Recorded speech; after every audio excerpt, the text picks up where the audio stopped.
어떤 그 신문에 뭐 아침 편지라고 하는 걸 보니까 링컨 대통령에 대한 이야기가 나와요. 남북 전쟁 당시에 참 고민도 많고 뭐 괴로웠겠죠. 근데 이제 마음 무거울 때마다 대통령은 늘 성경하고 두 번째는 셰익스피어 작품을 늘 읽었다. 그러니까 읽으면서 이제 마음을 달랬겠죠. 근데 그래서 재미있는 건 뭐냐면 여유가 있어서 책을 읽은 것이 아니라 뭐 시간이 나니까 한가하니까 성경을 읽은 것이 아니라 성경을 읽으면서 또는 고전의 이 문학 작품들을 읽으면서 여유와 마음의 평화를 찾았다. 이제 이런 말이 있더라고요. 사실 신앙생활 하세요? 고냐하면 대부분 이야기가 뭐 교회 다 다녀봤고 시간이 없어서 바빠서 여유가 생기면 신앙생활 하겠습니다. 이런 답변 들을 때가 대부분이에요. 그런데 진짜 참된 여유와 평화, 축복은 신앙생활 통해서 주어집니다. 그러니까 이게 달라요. 그러니까 세상에서 통용되는 가치하고 교회에 들어와서 하나님 말씀이 이야기하는 가치가 전혀 달라요. 그래서 신앙생활이 어려운 거예요. 그리고 하나님이 약속하신 은혜나 축복을 못 받는 이유도 갈라지기 때문에 서로 어그러져 버리기 때문에 이제 우리의 믿음이 깊어지고 권능이 생기고 충만함이 안 나타난 겁니다. 우리는 흔히 뭐 알고 난 다음에 믿는 것 같은데 참된 영적인 지식은 믿음 생활 세계 안에 들어가면서 나타납니다. 거꾸로 말합니다. 거꾸로. 성경은. 근데 이 하나님이 신령한 세계를 열어주는 이 믿음의 세계는 뭐 내가 세상에서 얻은 지식이나 권력이나 뭐 이거 가지고는 해결이 안 돼요. 성령이 지배해 주셔야 되고 말씀의 가치가 나를 깨우쳐 주셔야 비로소 이제 알기 시작하는 거죠. 사도 바울처럼 이 세계에 들어가게 되면 이거 나 아무것도 아니야. 내가 지금까지 다 하나님의 은혜로 지금까지 왔어. 근데 이런 고백 우리가 말로는 쉽게 하지만 이거 잘 못합니다. 뭐 좀 잘 되면 다 내가 능력이 있고 내가 얼마나 열심히 했는데 다 이 생각 가지고 생각하지. 아니야, 나 이거 하나님 앞에서 아무것도 없어. 자랑할 게 없어. 그러니까 그 깊은 은혜의 세계라고 하는 건 신령한 거고 그 영적 지식이 나에게 오려면 우리가 생각을 좀 바꿔야 합니다. 이런 믿음 갖기 어렵죠. 흔히 믿음을 세 가지로 말하는데 첫 번째 믿음은 내가 열심히 잘 믿는 거예요. 잘 믿습니다. 그러다가 좀 어려운 일이 생기면 뭐 좀 실망스러운 일이 생기면 금방 좌절하고 뭐 하나님이 살아계신가? 나는 왜 이런 일을 당해야 하나? 굉장히 믿음은 좋은데 뭐 이런 경우가 많습니다. 다른 유형의 믿음은 하나님이 나를 믿어주는 믿음이에요. 이것처럼 좋은 믿음이 없어요. 하나님이 나를 볼 때 믿어요. 아니야, 난 너를 볼 때마다 믿기가 참 어려워. 이러면 이거 부담스러워지는데 하나님이 나를 볼 때 기뻐해요. 그리고 내가 너와 동행하고 그리고 앞서 가셔서 모든 것들을 다 예비해 주시고 이런 믿음. 이 믿음이 사실은 최고의 단계 같지만 기초예요, 기초. 그러니까 믿음으로 구원 얻는다라고 하는 우리가 신앙생활하면서 가장 귀가 뜨겁게 듣는 말의 내용이 이 말입니다. 그러니까 우리가 이 믿음을 좀 제대로 알아야 돼요. 성경으로부터. 평소 내가 알고 있었던 믿음이나 신념이나 이런 게 아니라 성경에서 나에게 주시는 이 믿음의 내용과 본질이 뭔가.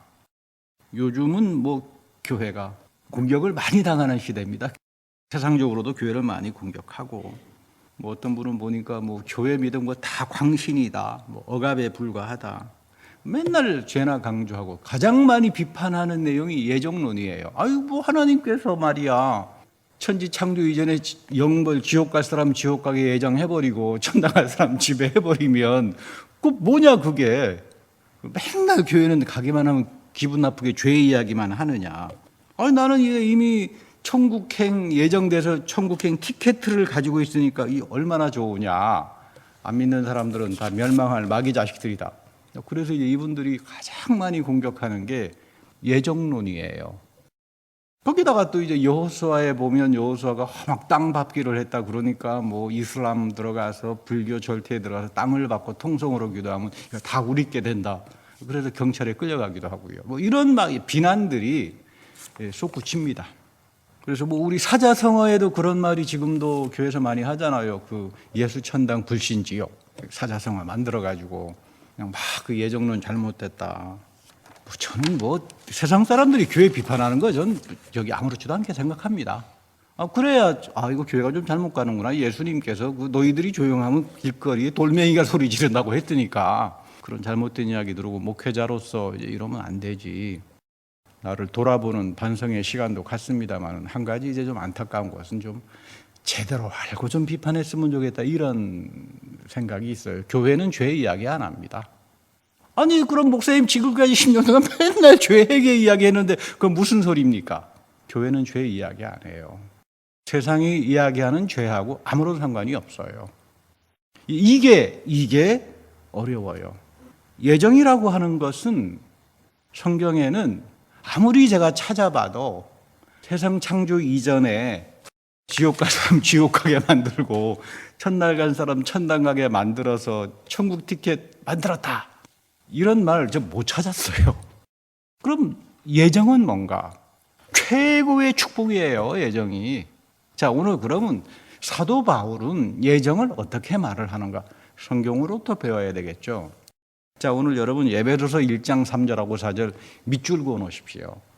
앞으로 누군가가 와서 예정에 대해서 비판하면 이거 예정이 이런 거야. 밑줄 그은 거 이렇게 좀 보여주세요. 찬송하리도다 하나님 곧 우리 주 예수 그리스도의 아버지께서 그리스도 안에서 하늘에 속한 모든 신령한 복을 우리에게 주시되, 그러니까 여러분들이 신앙생활하게 되면 하나님께서 여기서 중요한 건 뭐냐면 하늘에 속한 엄청난 신령한 복들이 있는데 이것이 예수 그리스도 안에서예요.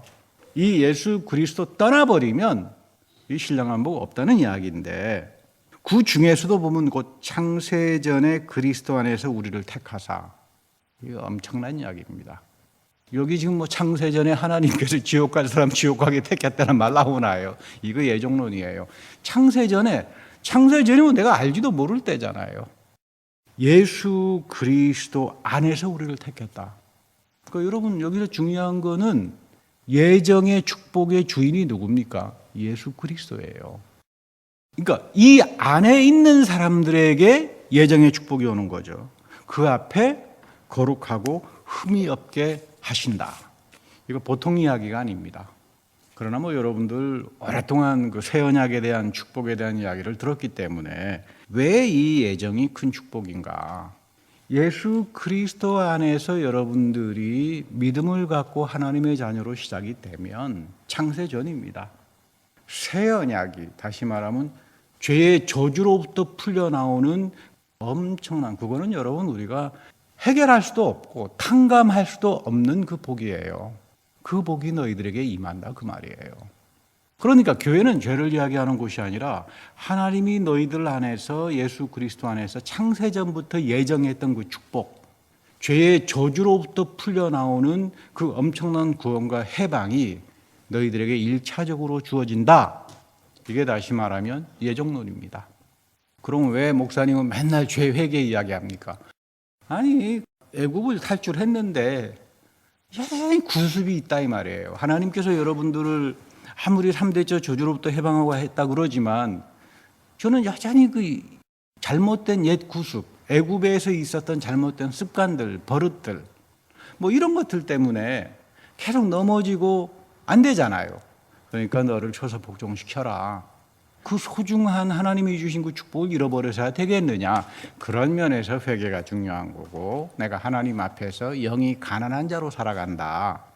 그리고 하나님께서는 긍휼하신 분이니까 너희들이 회개하는 삶을 살아갈 때 언제든지 하나님은 너희들을 충만하게 하고 새롭게 하고 하늘의 신령한 복으로 채워주시는 거다. 이걸 사도 바울이 한마디로 표현하는 게 하나님이 너희들을 먼저 사랑했다예요. 하나님이 너희들을 예수 그리스도 안에서 먼저 사랑했어. 창세전에 예수 그리스도 안에서 너희를 선택한 게 어디서 나타났냐 하면 십자가에서 나타났다 이 말이에요. 너희들은 십자가가 뭔지도 몰라. 너희들은 예수가 누군지도 몰라. 여러분들 뭐 예수님 압니까? 성경을 통해서 우리가 알지. 2000년 전에 그 예수님하고 나하고 무슨 상관이 있어요?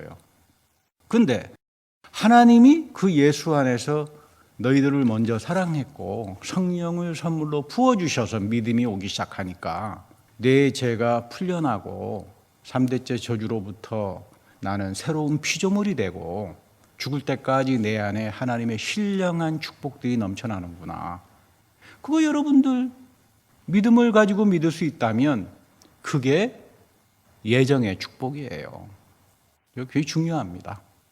이렇게 살아가니까 내가 갚을 수 없는, 탕감할 수 없는 하나님의 복을 가지고 살아가기 때문에 그때부터 나는 용서하기 시작합니다. 여러분 뭐 용서하라고 그래서 그 용서가 됩니까? 되지 않죠. 근데 내 마음속에 그런 옥토박과 같은 마음들이 생기기 시작하니까 내가 지금까지 살아왔던 모든 일들이 다 하나님의 은혜다. 이런 마음을 품게 되는 거예요. 관대해지죠. 그러니까 여러분 교회 다니게 되면 하나님의 은혜를 받기 시작하게 되면 관대해져요. 그렇지 않습니까? 그러니까 가서 복음도 전하게 되고 뭐 그렇다고 해서 예수 천당 불신 지옥이라고 하는 말이 뭐 나쁜 말이다 그런 말은 아니지만 그 성경적으로 내용을 이제 훑어보면 이게 단순한 말이 아니라 예정이라고 하는 게 창세전부터 갈라져 가지고 누구를 정죄하고 비난하고 하는 것이 아니라 성령을 통해서 예수 안에서 우리에게 넘치는 죄의 저주로부터 해방을 하나님께서 예정하셨구나. 그거 여러분 영적으로 깨닫는 겁니다. 그러니까 이 예정은 축복 중에 축복이지요. 근데 이런 믿음의 대표로 구약에서 아브라함을 듭니다. 뭐 아브라함이 언제 하나님 좀 나타나 주십시오. 나 뭐 하나님 자녀로 살겠습니다. 이렇게 말한 적 단 한 번도 없어요. 하나님이 나타나셔서 약속합니다. 계약을 주고. 그리고 너 이대로 살아. 그래서 우리 히브리서 11장에 보면 아브라함에 대한 이야기를 하면서 아브라함은 갈대아 우르에서 출발했죠. 지금으로 말하면 이라크입니다. 이라크. 거기가 사실은 고대의 굉장한 문명을 가지고 살았던 나라죠. 고대 바빌론이라고 이야기하죠. 고대 바빌론. 그쪽에서 시작해서 가나안에 들어가려고 하는데 중간에서 멈춰섰던 곳이 하란이에요. 그런데 여기까지는 보면 아브라함이 주도한 것이 아니라 아브라함의 아버지 데라가 인도하고 나갑니다. 데라는 성경에서 보면 저 사람은 갈대아 우르에서 우상을 섬기던 자였다. 그러니까 여러분 아브라함은 우상 섬기던 사람이에요. 우리도 다 문화적인 우상 속에서 살지 않았나요? 하나님께서 불러내신다 이 말이에요. 믿음은 그래서 떠나는 거예요. 이것도 가지고 저것도 가지고 다 못한다 그 말입니다. 그래서 그 여호수아에 보면 그런 말을 하죠. 오늘 본문에 보면은 아브라함의 아비 데라는 강 건너편에 거하면서 다른 신들을 섬겼다. 우상 섬겼다는 이야기죠. 옛적에 너희의 조상들 곧 아브라함의 아버지 나홀의 아버지 데라가 강 쪽에 거주하면서 다른 신들을 섬겼다. 갈대아 우르에서 우상 섬겼다는 사람이에요. 아브라함의 첫 번째 정체가 이런 겁니다. 뭐 우리하고 다를 바가 아무것도 없죠. 뭐 세상의 권력과 세상의 가치와 세상의 문화와 그거 쫓아가면서 살았던 사람들 아니에요. 그러니까 아브라함의 믿음이 그렇게 썩 훌륭한 게 아닙니다. 그리고 데라라고 하는 이름은 머뭇거린다. 결단력이 없어. 뭐 이러지도 못하고 저러지도 못하고 데라 우물쭈물거린다. 그러니까 이거 뭐 우리 잘 알다시피 한 발은 교회, 한 발은 뭐 세상에 뭐 이런 식의 다시 말하면 아주 그 우물쭈물거리는 아브라함도 좀 비슷합니다. 읽어보면 아버지를 많이 닮아서 그때마다 하나님께서 약속을 하고 나타나서 아브라함아 너 정신 똑바로 차려라. 항상 아브라함의 삶 속에 오셔서 하나님이 하신 약속을 기억나게 하고 새롭게 하고 하나님이 예비하고 앞서가셔서 그러니까 믿음은 하나님이 우리를 만들어가는 거예요. 이게 중요합니다. 그러니까 아브라함이 이렇게 하나님께서 아브라함을 믿어줬던 원인은 다른 게 아니라 아브라함은 가장 좋은 태도가 순종할 줄 알고 두 번째는 회개하는 거예요. 이거 내가 잘못했구나. 하나님께서 이거 이렇게 원하시는데 내가 내 멋대로 했구나. 순종합니다. 그리고 돌이킵니다. 이게 하나님께서 굉장히 좋으신 거예요. 그리고 우리 구약에 보면 제사보다 순종이 더 훌륭하다라고 하는 말이 여기서 나오는 거예요. 우리의 마음속에 하나님을 사랑하고 순종하고 말씀대로 살려고 하는 그런 믿음의 마음 없이 여러분 아무리 뭐 형식적인 예배를 드리고 제사를 드려본들 그 무슨 의미가 있겠나 이 말이에요. 예배라고 하는 건 하나님께서 받으셔야죠. 근데 내 마음 자체가 머뭇거리고 양다리 걸쳐 있고 우물쭈물 거린다면 그 하나님께서 그 예배를 부담스럽게 생각할 수밖에 없죠. 우리가 아브라함의 사건 속에 아주 중요한 사건 하나를 만납니다. 기근이 드니까 애굽으로 양식을 얻으러 갑니다. 그러니까 아브라함에게는 이런 어려움과 기근 속에서 뭐 하나님께서 알아서 다 인도하시겠지 하는 그런 믿음 없어요. 믿음의 조상 아브라함이라면 기근이 들고 좀 흉년이 들어도 주여 믿습니다. 그냥 막 할 것 같은데 기근이 들었으니까 흉년이 드니까 빨리 애굽으로 가면 안 되는데 고센이라고 하는 땅 밑으로 이제 내려가죠. 가보니까 그 애굽 그 동네가 살벌한 세상이거든요. 도둑놈들이 출몰하고 강도들이 출몰하고 창세기 14장에 보면 막 9왕이 일어나가지고 서로 막 전쟁을 일으키는, 그러니까 이제 애굽의 땅이지만 애굽의 아주 경계 지역이라고 하는 거기에는 아주 혼란스러운. 그래서 뭐 가서 거짓말도 많이 합니다. 자기 아내를 뺏기지 않으려고 자기 동생이다 뭐 이렇게 이야기하기도 하고. 참 나약한 아브라함의 모습을 우리가 이 속에서 발견하면서 저는 엄청나게 은혜를 받습니다. 뭐 아브라함도 저 정도인데 뭐 그렇다고 해서 우리가 핑계를 댈 이유는 없지만 아브라함의 저런 연약한 믿음에도 불구하고 하나님께서 순종하고 회개하는 사람들을 인도하고 만들어 가시는구나. 그런데 재미있는 것은 많은 분들이 아브라함은 고센 땅에 가서 고생 죽도록 해가지고 회개하고 올라왔다 그런 말씀들을 많이 하는데 성경 본문을 가만히 보면 회개하는 사람은 아브라함이 아니라 바로 왕이에요. 아비멜렉이에요. 왕이 아주 하나님 앞에 엄청 두들겨 맞죠. 최고의 권력을 가졌던 왕이 얼마나 하나님 앞에 혼이 났는지 야, 다 데리고 떠나라. 심지어는 자기가 가지고 있었던 금은보와 종까지 다 챙겨줘가지고 막 해서 아브라함은 돌아옵니다. 이 사건을 통해서 아브라함에게 놀라운 믿음 하나가 생깁니다. 하나님은 두려운 분이다. 하나님은 약속을 하면 끝까지 지키시는 분이다. 나처럼 힘들 때 이리 핑계대고 저리 핑계대고 이런 거 없으신 분이다. 하나님을 두려워하기 시작합니다. 이거 경외죠. 여러분 하나님을 경외한다라고 하는 건 굉장히 중요한 거예요. 근데 그 하나님이 참 무서운 분이로구나. 그건 살아계심을 느낄 때인데 내 삶 속에서 내가 고민하던 문제가 정말로 해결이 될 때 하나님께서 이 문제를 해결하셨구나. 그래서 여러분 이런 아브라함의 믿음의 신비를 딱 같이 부른 사람이 다윗이에요. 시편 8편에 가게 되면 그 유명한 노래가 나오죠.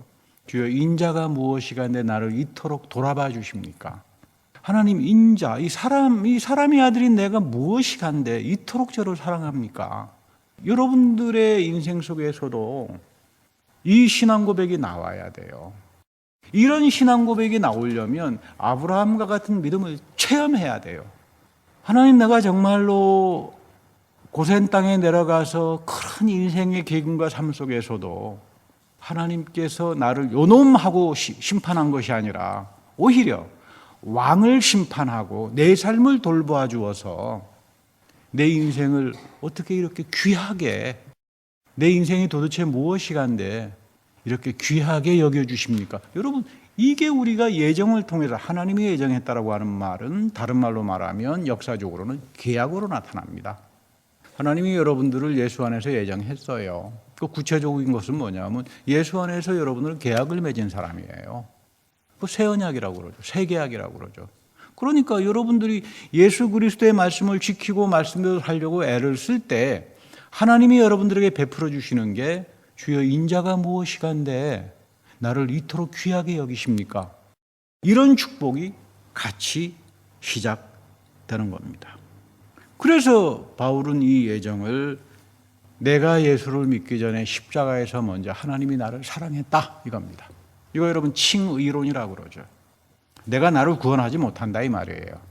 내가 예수를 알기 전에 하나님이 먼저 예수 그리스도의 십자가 안에서 내 죄를 사하시고 성령과 말씀을 통해서 끊임없이 은혜를 기억하게 해서 나는 하나님의 탕감받은 갚을 수 없는 탕감의 은혜를 가지고 하는 사람이다. 이런 사람들에게는 어떤 일이 벌어지나 하면 두 가지가 나타나는데 한 가지가 순종이고 두 번째는 회개예요. 그러니까 여러분 정확하게 표현하면 교회는 죄를 말하는 곳이 아니라 너는 죄로부터 해방이 됐고 하나님이 예수 안에서 너희들을 선택하고 예정했다. 이거 붙들고 살아가는 게 여러분 믿음 생활입니다. 여러분 이거 세상에서 모릅니다. 뭐 철학 박사를 하고 문학 박사를 하셔서 그분 하나님 뭐 체험하고 영성을 이야기하지만 이 분야에 들어가니까 단 한마디도 말을 못 하더라고요. 왜? 이성을 넘어가거든요. 이거 여러분 이성을 넘어가요. 성령이 여러분들에게 와서 영적인 마음을 깨우쳐 줄 때 신령한 지식이 들어와야만 내가 하나님으로부터 이 엄청난 복을 가지고 살아가는 사람이로구나. 그러니까 내가 용서하고 살아야지. 이거 내가 하나님께서 싫어하는 건 하지 말아야지. 순종하고 살아야지. 이런 마음이 관대한 마음들이 옥토박과 같은 마음들이 생겨나기 시작하는 거죠. 여러분 이거 뭐 세상에 나가가지고 뭐 대학 교수를 하고 박사가 됐다 그래가지고 이 신령한 지식을 얻을 수가 있을까요? 글쎄 저는 못 얻는다고 생각합니다. 그런데 기적이 있어요. 여러분과 제가 안다 이 말이죠. 이게 믿음이에요. 이게 성령의 선물이다 이 말이에요. 이 믿음이. 그러니까 우리가 이 성령의 선물인 믿음을 끊임없이 사모하고 살아갈 수밖에 없는 거죠. 우리 사도 바울도 그러잖아요. 야, 이거 내가 다 잡은 것도 아니라 이 믿음의 단계가 너무나 심오하니까 앞에 있는 것을 향해가지고 내가 쫓아가고 있다. 믿음은 여러분 시작해서 끝나는 게 아니에요. 죽을 때까지 가는 거예요. 믿음이라고 하는 건. 왜? 성령의 선물이고 하나님은 성령을 통해서 여러분들에게 믿음을 주어서 아브라함처럼 내가 어려울 때, 내가 힘들어할 때, 내가 좌절할 때 오셔서 새롭게 만듭니다. 너는 예수 그리스도 안에서 새로운 피조물이다. 이 말에서 이 새로움이라고 하는 건 영원성이에요. 한 번 끝났다는 말이 아니라 죽을 때까지 영원히 이어진다 그 말이에요. 나 이미 새로운 피조물이야 그러니까 끝났어. 그러면 새로운 피조물이 끝나버리면 그것은 낡은 거죠. 올드한 거잖아요. 하나님은 그거 원하지 않아요. 하나님은 영원하신 분이고 항상 살아계셔서 우리를 새롭게 하시는 분이기 때문에 나의 믿음도 믿음에서 믿음으로 믿음의 진보가 나타나는 거죠. 항상 새로움이 나에게 나타납니다. 그 말은 뭐냐면 하나님이 나를 말씀과 성령을 통해서 항상 나에게 새로움을 깨우치고 내 인생을 부패하고 썩은 존재가 아니라 새로운 존재로 만들어가서 세상을 아브라함처럼 다스리게 한다. 여러분 그래서 이게 우리가 칭의를 갖는 예정을 통해서 얻는 가장 위대한 축복이라고 하는 그런 이야기죠. 사실 뭐 여러분 세상에서 공부 많이 하고 지식이 있다 그래가지고 절대로 이런 거 알지 못한다. 오히려 죄만 더 많이 집니다. 머리 좋은 사람들이. 그렇잖아요. 우리 탈무드에도 보면 그런 말이 있습니다. 친구가 법관인데 돈 좀 빌려주시오 그랬더니 너는 차용융서를 써라. 아니 너는 굉장한 부자고 어려운 사람 찾아오면 언제든지 공짜로 돈도 주기도 하거든요. 왜 친구인 나에게 차용증서를 쓰라 그러냐 그랬더니 너는 법관이니까 법을 잘 아니까 안 갚아도 양심의 가책을 느끼지 않고 다 이리 빠지고 저리 빠질 수 있지 않느냐. 그러니까 너는 반드시 차용증서를 써야 나쁜 짓을 못한다. 돈이 아까워서가 아니라 친구로서 하나님 앞에 죄 짓지 못하도록 너는 차용증서를 써야 한다. 이거 여러분 옛날 이야기가 아닙니다.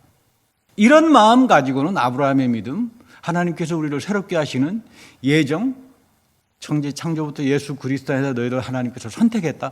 이거 알 수가 없죠. 이런 머리 가지고는. 이런 머리 가지고는 나쁜 짓만 하잖아요. 세상적인 지식과 영적인 지식, 이거는 여러분 구분할 줄 알아야 됩니다.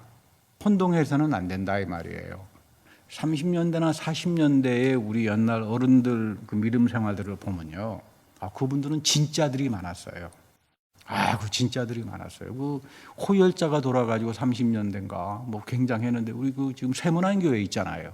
거기 교인들이 그냥 다 나와가지고 그 호열자 걸리면은 그 다 죽고 그러는데 나와서 그 사람들 간호하고 생명을 살리던 거 보면서 미국에 그 기사 보도가 돼 있었죠. 한국 사람들의 믿음이 우리 미국 사람들보다 100번 낫다. 우리는 굉장히 좋은 믿음의 전통을 가지고 있는데 어느 때부턴가 이게 이상해져 가지고요. 교회 성장학, 뭐 이상한 것들이 이제 물밀듯이 들어오면서 아마 이제 미국의 번영신앙이라고 하는 게 있습니다. 번영신앙이라고 하는 게. 그게 뭐냐면 이런 거예요. 하나님이 나를 예정했으면 넌 구원 다 끝난 거야. 그러니까 너가 구원 받았는지 안 받았는지를 알려면 부자가 돼야 돼. 하나님이 너를 예정했으니까 당연히 부자가 되지 않겠습니까? 부자가 되어가지고 너가 부자가 되면 너는 하나님이 예정한 거야. 이거는 여러분 무슨 뭐 장로교나 칼빈이나 성경하고는 아무런 상관이 없습니다. 이게 다시 말하면 미국식 기복신앙입니다. 주술신앙. 오히려 예수님은 부자하고 나사로를 이야기할 때 나사로가 아브라함의 품에 안겼다 그러잖아요. 물론 가난하다 그래서 뭐 구원을 얻는다는 그런 말은 아니지만 여러분들이 하나님께서 축복을 주시면 물질적으로도 이제 충분한 복이 되겠죠. 그러나 중요한 건 뭐냐 하면 항상 부라고 하는 건 이렇게 하나님께서 선용하게 돼 있는 걸 말합니다. 우리가 이 새로운 피조물이 됐다라고 하는 것은 신적인 출생을 말해요. 본어게인이라고 하는 말을 우리가 많이 씁니다. 요한복음 3장에서도 예수님과 니고데모가 하는 이야기 중에 중생했느냐, 본어게인 크리스찬이냐 뭐 이런 말을 쓰는데 이 본어게인이라고 하는 말이 굉장히 신비로운 말이에요. 근데 이 본어게인이라는 말이 사도 바울식으로 표현하면 예정이에요. 언어가 달라요. 사도 요한이 쓰는 언어하고 바울이 쓰는 언어가 다릅니다. 그러나 내용은 같은 거예요. 이 본어게인이라고 하는 건 하나님께서 예수 안에서 나를 예정해 주셨고 나는 3대째 저주로부터 거쳐진 자니까 이거 신적인 출생이죠. 여러분 세상에 나가가지고 그런 그 저주로부터 죄로부터 해방된 사람이 어디 있습니까? 없어요. 여러분들처럼 복받은 사람들이 없죠. 하나님께서 나의 죄를 거두어 주셨다. 이 하나님의 약속이다. 아브라함에게 하신 약속이고 예수 안에서 하신 약속이고 이런 복을 여러분 어디 세상 나가서 얻습니까? 못 얻을걸요. 그래서 저도 가끔 교회 안 다니는 인문학 공부하는 친구들 만나면 야 예수 믿어가지고 복 좀 받아라. 아이고 선배님 그 복 이야기 좀 그만하시라고. 야 너 저주로부터 거쳐지는 복이라고 하는 게 이게 지금 상상이 되냐.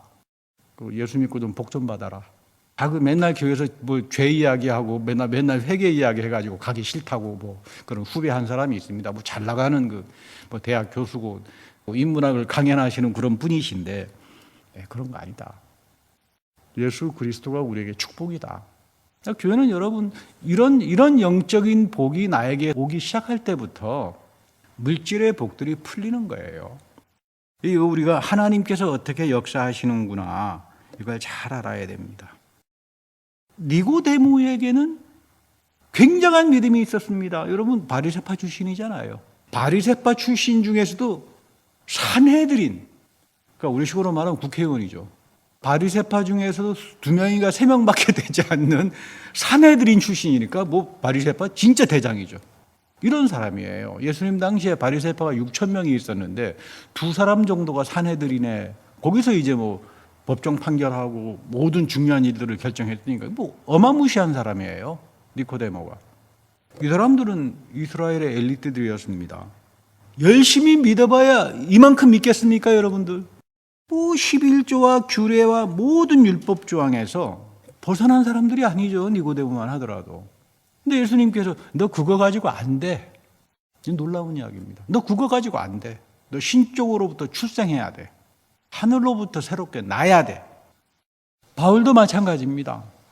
나는 내 율법에 대한 이게 정말로 특심했다. 사도 바울도 그렇잖아요. 그런데 담에석에서 살아계신 그리스도를 만나가지고 인생 완전히 다 뒤집어져 버립니다. 이게 여러분 본어게인이에요. 신적인 출생을 했다. 이게 뭔가? 죄의 문제를 해결했다 이 말이에요. 우리가 흔히 세상에서 말하는 죄의 개념이 아닙니다. 성경에서 말하는 죄라고 하나님이 너를 죄라고 규정하는 것은 우리가 뭐 세상에서 나쁜 짓 해가지고 이런 말이 아니라 너가 저지른 잘못과 허물로 인해서 너의 그 악이 귀결이 3대째까지 가. 그리고 그거의 귀결이 사망이야. 세상에서는 누가 죽었으면 의사들은 아파서 죽었다 말하지만 성경에서는 죄 때문에 죽었어 이렇게 말하면 죄의 귀결이다 이 말이에요. 이걸로부터 다시 말하면 이 문제가 해결되는 사람들을 가리켜서 너 본어게인 크리스찬이다. 너 신적인 출생을 해야 된다. 그러니까 교회라고 하는 것은 예배라고 하는 것은 이 신적인 출생, 하늘로부터 오는 하나님의 축복을 끊임없이 새롭게 받는 현장이에요. 어이 목사님, 교회가 건물 아닙니까? 사람들 모이는 데고 예산 아닙니까? 왜 목사님 맨날 뭐 예배가 교회라고 난리 치십니까? 그런 분도 계신데 그렇지 않아요. 예배는 여러분들 이 예배의 현장 속에서 나타나는 이 은혜의 축복들이에요. 그러니까 광야의 교회라고 부르는 거예요. 마지막 때는 이 장막을 붙들지 않으면 우리 모두는 다 심판당하고 맙니다. 그래서 여러분들에게 예언도 필요한 거고 묵시도 필요한 거고 좀 알아야 돼요. 성경으로부터. 너무 세상적으로 세속화되게 이렇게 알아서는 안 됩니다. 그래서 바울도 그러잖아요. 이 예수 안에서 자기가 새로운 신적인 출생을 했을 때 하나님의 세계가 열리니까 뭐라고 이야기합니까? 예레미야처럼 나는 어머니의 태 안에서 택정함을 입었다. 이 예정신앙이죠. 무슨 말이에요? 예수 그리스도가 예정의 주인이다 그 말이에요.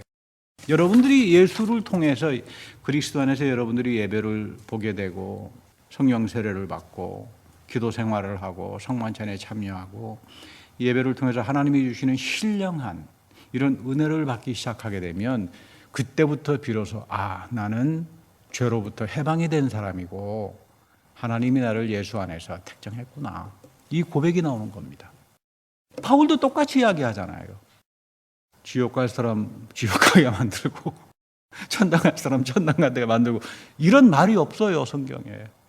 여러분 우리가 중요합니다. 이 똑같이 주여 인자가 무엇이간데 이토록 저를 기억해 주십니까?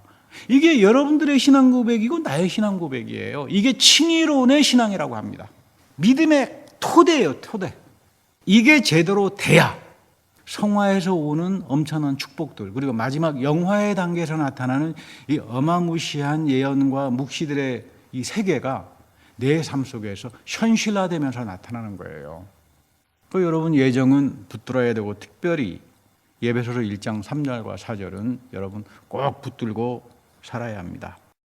예정의 가장 중요한 것은 예정되신 분은 예수 그리스도다. 이거 알아야 됩니다. 하나님이 나의 선택을 위해서 예수님을 선택했다. 그리고 십자가에서 나를 위해서 죽고 나는 비로소 죄로부터 해방을 경험했다. 이게 갚을 수 없는 탕감의 은혜이기 때문에 나는 내 인생이 달라집니다. 내가 하나님으로부터 용서를 입은 사람인데 그 뭐 나 앞에 좀 잘못한 사람 그 용서하고 살지 이런 관대한 마음들이 이제 들어오는 거예요. 너희들이 이것을 믿느냐?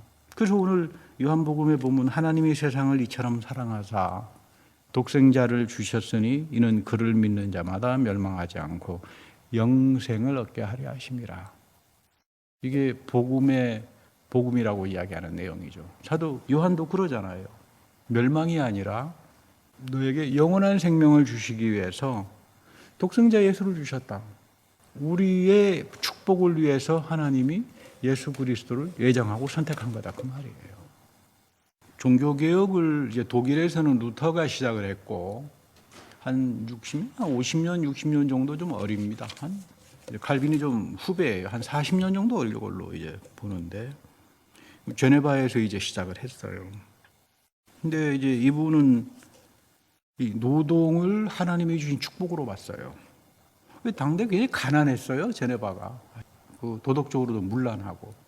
뭐 지금이야 가셔 보시는 분들은 레만 호숫가가 근사할 것 같은데 호숫가가 있으니까 맨날 그 뭐 술이나 마시고 그 호숫가가 바다 같잖아요. 차로 6시간 걸리는 호숫가니까 항구 도시 비슷하게처럼 말이죠. 그 이제 그 하나님 말씀을 통해서 사람들이 일도 열심히 하고 도덕적인 삶을 살기 시작하니까 아무래도 그 제네바 도시 국가가 부유해지지 않겠어요. 그래서 그 당대 앙케이트를 조사해 보면 제네바 살고 싶은 1위의 국가 뭐 이렇게 됐다 이 말이에요. 이 복이에요. 바른 복음이 들어가니까 국가도 사회도 개인도 복을 받는 거예요. 스위스가 700주년 국가 기념 설립일에 정부에다가 돈을 요청했습니다. 한 2천만 달러를 주시오 교회에다가. 왜냐하면 우리가 이렇게 잘 산 게 이 칼빈 선생 덕분에 잘 사는 거 아니냐. 그러니까 2천만 달러를 주면 아프리카의 가난한 나라에다가 우리가 탕감하는 신년 700주년이니까 탕감하는 마음으로 우리 그 구약에 보면 탕감이 나오잖아요. 신년에 대해서 가난한 사람들에게 탕감해 주라. 그래서 아프리카 가난한 나라에 가서 이제 돈을 갖다 줬습니다. 저는 당시 현장에 있었는데 같이 집에 살던 할머니에게 어떻게 생각하시냐 그랬더니 당연한 거지. 우리가 하나님 말씀 가지고 이렇게 복되게 사는데 어려운 사람들 당연히 탕감해 줘야지.